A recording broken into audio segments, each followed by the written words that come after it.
Our next guest is one of the most influential politicians in British Columbia history. He played a key role in creating the Robson Square and Law Courts, Whistler Village, Surrey City Centre, the Agricultural Land Reserve, and many other important developments of the province. There are so many ways he changed our province, too many to mention. But fortunately, he has recently published a book called Using Power Well. It is a beautifully written document that gives us such fascinating insights into how our province became what it is. Please welcome Bob Williams.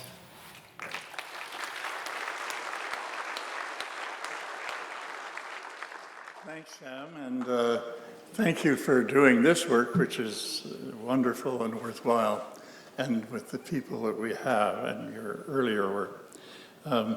When I went to school at UBC, I was quite interested in human ecology, but then I got involved in local politics and provincial politics and the opportunities there. And I've been blessed to have lived this long and to have had the opportunity to do things in this magnificent province. So I'll talk about a few projects that I worked on and that some wonderful, delightful people worked on as well. And then about one project that I've noticed this year under the Parks Board that excites me and all the people that use it, and also the opportunity that our active new people in the park staff are thinking about currently. And it all excites me, and I think makes us all doubly blessed. But first, I'd like to talk about when we got elected, and Dave Barrett and led a wonderful group that loved each other and didn't worry about turf at all. The day after the election, I was down at Robson Square.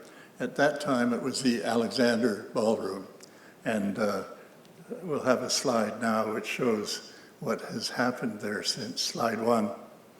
And if we can get it up. At any rate, I called Arthur and said, Arthur, we've got a job for you.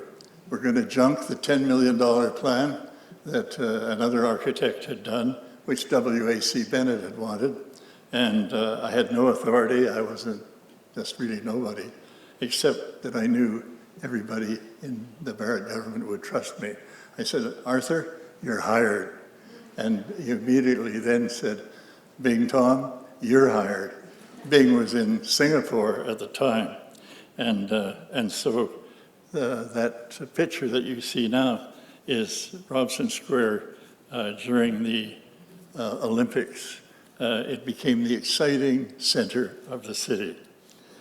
The other one was Whistler. I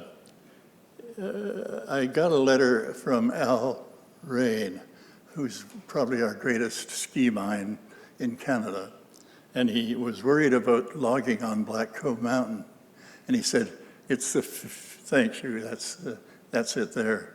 And he said, it's the future town center for Whistler.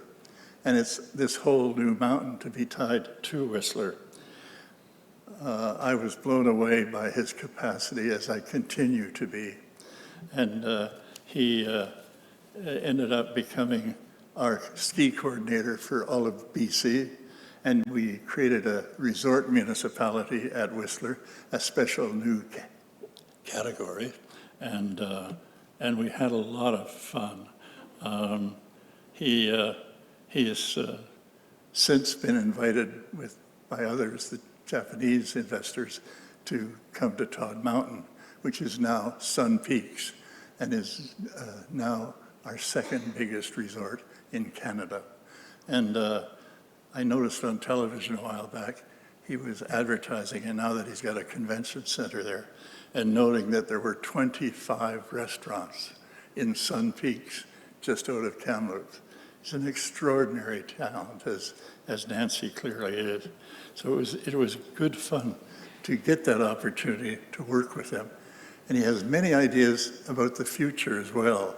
So the present government has to start listening because we ignore our mountains. It's one of the great tragedies of all administrations in BC is that we've let forest sectors take over and just call it fiber.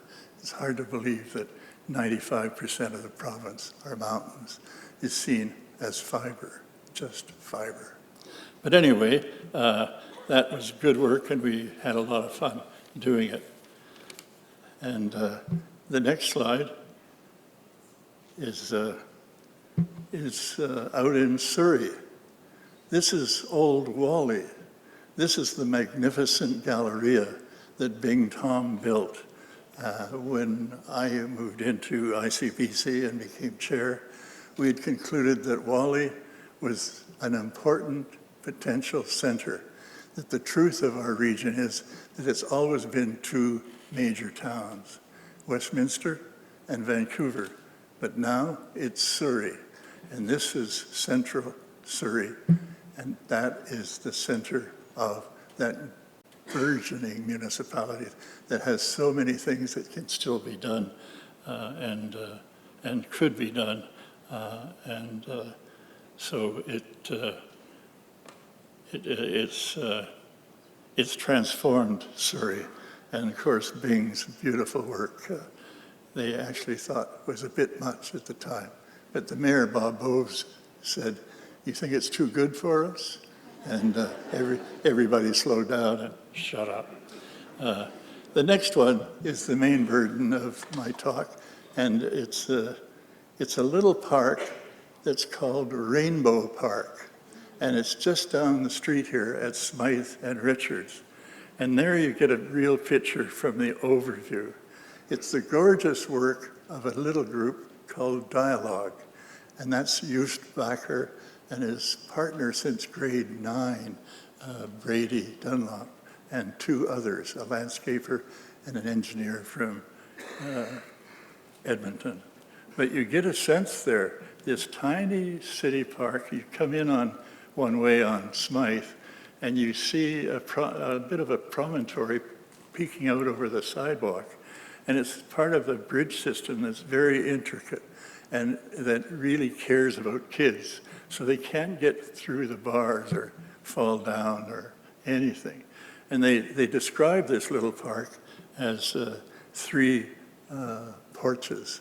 So they're kind of grouped in terms of things. The other thing that I wanted to talk about that Parks is doing, the next slide, is the shoreline. Next slide, the shoreline between Stanley Park and Burrard Bridge. They want to redesign that whole shoreline. We will all be blessed when that 5 years of work is done and we transform our front door. Thanks very much.